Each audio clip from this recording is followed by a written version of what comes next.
AC9 news में आप सभी का स्वागत है। मैं आपके साथ शिवांगी। चलिए नजर डालते हैं देश दुनिया की कुछ बड़ी खबरों पर। बिहार विधानसभा चुनाव के पहले चरण की वोटिंग आज सुबह 7 बजे से शुरू हो चुकी है।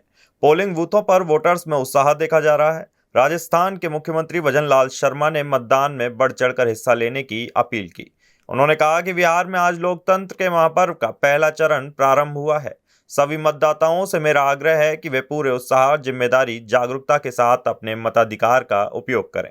इस अवसर पर पहली बार अपने मताधिकार का प्रयोग करने जा रहे सभी युवा साथियों को हार्दिक बधाई एवं शुभकामनाएं। बिहार विधानसभा चुनाव के पहले चरण के लिए राज्य के 18 जिलों में मतदान गुरुवार सुबह 7 बजे से शुरू हो गया है। इस चुनाव में 121 विधानसभा क्षेत्रों में मतदान हो रहा है और 1314 उम्मीदवार मैदान में हैं, जिनमें 1192 पुरुष और 122 महिला उम्मीदवार शामिल हैं। कृषि मंत्री किरोड़ीलाल मीणा ने कल देर रात बीकानेर जिले के नापासर गांव में एक फैक्ट्री पर छापा मारकर बड़ी कार्रवाई की। इस दौरान करीब 1.5 लाख लीटर इंडस्ट्रियल ऑयल बरामद किया गया। वहीं पलंग के नीचे रखे बॉक्स से 15 लाख रुपए नकद भी मिले। सूत्रों के अनुसार मंत्री मीणा को नापासर में नकली बायोडीजल के स्टोरेज की जानकारी मिली थी। सूचना पर उन्होंने संभागीय आयुक्त विश्राम मीणा को टीम भेजने के निर्देश दिए और खुद मौके पर पहुंचे। इसके बाद फैक्ट्री का जायजा लिया। फैक्ट्री में बड़े बड़े कंटेनर में भी ऑयल भी मिला है। यह केमिकल सूरत से लुधियाना और दिल्ली भेजा जाता था, जिसके लिए बाकायदा ई-वे बिल भी बनाए गए थे। जांच में कई ई-वे बिल मिले जो सूरत, अहमदाबाद से उत्तर भारत के शहरों के नाम पर बने थे। अंता विधानसभा उपचुनाव में सीएम भजनलाल शर्मा की एंट्री होने जा रही है। चुनाव प्रचार थमने से 4 दिन पहले आज सीएम का अंता में रोड शो होगा। सीएम के रोड शो के लिए विशेष रथ तैयार किया गया है। इस रथ पर सीएम के साथ पूर्व मुख्यमंत्री वसुंधरा राजे, प्रदेश अध्यक्ष मदन राठौड़ और सांसद दुष्यंत सिंह और प्रत्याशी मोरपाल सुमन भी सवार होंगे। ऐसा करके पार्टी चुनाव में एकजुटता का संदेश भी देना चाहती है। दरअसल अंता उपचुनाव में बीजेपी ने टिकट देने में देरी की थी, जिसने पार्टी में सब कुछ ठीक नहीं होने की सियासी चर्चाओं को जन्म दे दिया था। विपक्ष भी लगातार बीजेपी पर कई गुटों में बंटे होने का आरोप लगाता आया है। गौरतलब है कि अंता में 11 नवंबर को वोटिंग होगी और 14 नवंबर को रिजल्ट आएगा। राजस्थान भाजपा अध्यक्ष मदन राठौड़ ने कांग्रेस नेता राहुल गांधी द्वारा भारतीय सेना और चुनाव आयोग पर की गई हालिया टिप्पणी पर कड़ी प्रतिक्रिया दी है। उन्होंने कहा कि जब एक 55 वर्षीय युवा नेता दिशाहीन होकर असंगत बयान देता है तो उसकी लापरवाही की कीमत पूरे देश को चुकानी पड़ती है।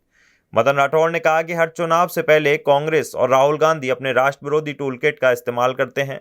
उनका उद्देश्य सिर्फ भ्रम फैलाना, अराजकता पैदा करना और लोकतंत्र को कमजोर करना होता है। वे संवैधानिक संस्थाओं जैसे न्यायपालिका, चुनाव आयोग और सशस्त्र बलों पर लगातार हमले करते हैं। राजस्थान भाजपा अध्यक्ष ने कांग्रेस नेता द्वारा लगाए गए चुनाव आयोग संबंधी आरोपों को झूठा, निराधार और सबूत विहीन बताया। उन्होंने कहा कि अगर मतदाता सूची में कोई गड़बड़ी है तो उसे सबूतों के साथ आयोग को दिया जाना चाहिए। इसके बजाय राहुल गांधी सार्वजनिक मंचों से आरोप लगाकर नागरिकों को गुमराह करना पसंद करते हैं। राठौड़ ने राहुल गांधी पर अंग्रेजों के फूट डालो और राज करो नीति अपनाने का आरोप लगाया। उन्होंने कहा कि कांग्रेस नेता जाति, धर्म और क्षेत्रीय आधार पर देश को विभाजित करने की कोशिश कर रहे हैं, लेकिन वह भूल जाते हैं कि भारत के लोग राष्ट्र प्रथम की भावना से प्रेरित हैं। राजस्थान सरकार ने 2 बड़े फैसले लेकर शिक्षा और प्रशासनिक व्यवस्था में अहम बदलाव की घोषणा की है। पहला फैसला सरकारी दफ्तरों में वंदे मातरम को लेकर लिया गया, जबकि दूसरा फैसला प्रदेश भर में कम विद्यार्थियों वाले स्कूलों के मर्जर से जुड़ा है। दोनों ही निर्णयों को राज्य सरकार ने शासन में अनुशासन और राष्ट्र भावना को सशक्त करने की दिशा में महत्वपूर्ण बताया है। राजस्थान में अब हर सरकारी दफ्तर में दिन की शुरुआत वंदे मातरम से होगी और समापन राष्ट्रगान के साथ किया जाएगा। शिक्षा मंत्री मदन दिलावर ने प्रेस वार्ता में बताया कि यह निर्णय वंदे मातरम के 150 वर्ष पूर्ण होने के उपलक्ष्य में लिया गया है। 7 नवंबर 1875 को पहली बार वंदे मातरम का सार्वजनिक गायन हुआ था और इस वर्ष इसकी 150वीं वर्षगांठ है। सरकार ने इसे ऐतिहासिक अवसर मानते हुए सभी सरकारी कार्यालयों में इसे दैनिक रूप से गाने का निर्देश जारी किया है। उन्होंने कहा कि पंचायती राज, शिक्षा और संस्कृत विभाग के साथ साथ अन्य सरकारी विभागों में भी इसे अनिवार्य किया जाएगा। राजधानी जयपुर के एक प्राइवेट स्कूल में जान गंवाने वाली 4ठी कक्षा की छात्रा अमायरा को इंसाफ दिलाने की मांग अब लगातार जोर पकड़ रही है। अमायरा को न्याय दिलाने के लिए संयुक्त अभिभावक संघ के आह्वान पर स्कूल के बाहर कैंडल जलाकर प्रदर्शन किया गया। मानसरोवर एडवोकेट संघ ने भी अमायरा के लिए इंसाफ की लड़ाई में अपनी आवाज बुलंद की है। इस दौरान अभिभावकों ने अमायरा की तस्वीर पर पुष्पांजलि अर्पित की और कैंडल जलाकर प्रदर्शन किया। वहीं इस मामले को लेकर मानसरोवर थानाधिकारी लखन खटाना का कहना है कि जांच अभी जारी है। राजस्थान क्रिकेट एसोसिएशन में विवाद थमने का नाम नहीं ले रहा है। इन विवादों का असर सीधे तौर पर खिलाड़ियों पर पड़ रहा है। आरसीए में बढ़ते विवाद के चलते रणजी और अंडर 23 टूर्नामेंट के लिए राजस्थान की 2 अलग अलग टीम घोषित कर दी गई। इनमें से एक टीम का ऐलान एडॉक कमेटी के कन्वीनर डीडी कुमावत ने किया, जबकि दूसरी टीम की घोषणा कमेटी के सदस्य धनंजय सिंह खीवसर, पिंकेश जैन, मोहित यादव और आशीष तिवारी ने किया है। कमेटी के कन्वीनर डीडी कुमावत का कहना है कि वे एडॉक कमेटी के अधिकृत कन्वीनर हैं, उनके द्वारा चयनित टीम ही मान्य होगी। उन्होंने कहा कि चयनकर्ताओं की नियुक्ति पिछली एजीएम में की गई थी और यदि किसी सदस्य को आपत्ति थी तो उस समय आपत्ति दर्ज करानी चाहिए थी।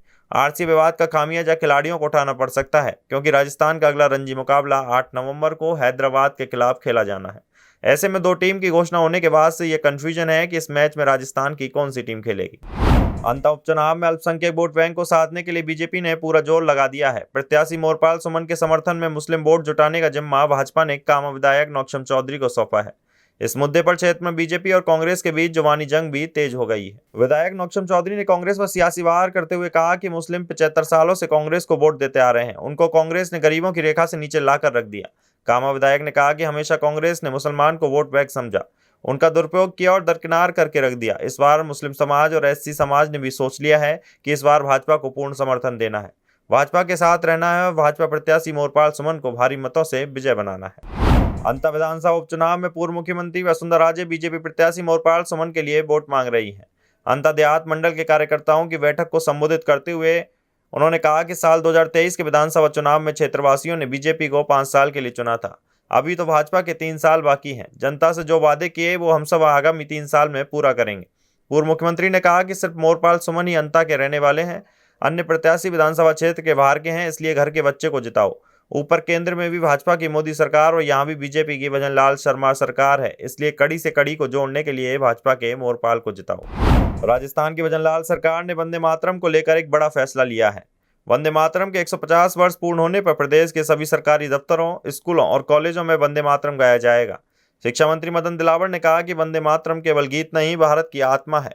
7 नवंबर को वंदे मातरम गीत के 150 साल पूरे होंगे। इस मौके को सरकार देशभक्ति वर्ष के रूप में मनाने जा रही है। शिक्षा मंत्री मदन दिलावर ने कहा कि मदरसों में भी वंदे मातरम गाया जाएगा।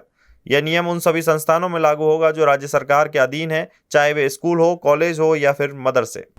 NSE9 न्यूज में फिलहाल इतना ही। आगे की खबरों से अपडेट रहने के लिए बने रहिए NSE9 न्यूज के साथ। नमस्कार।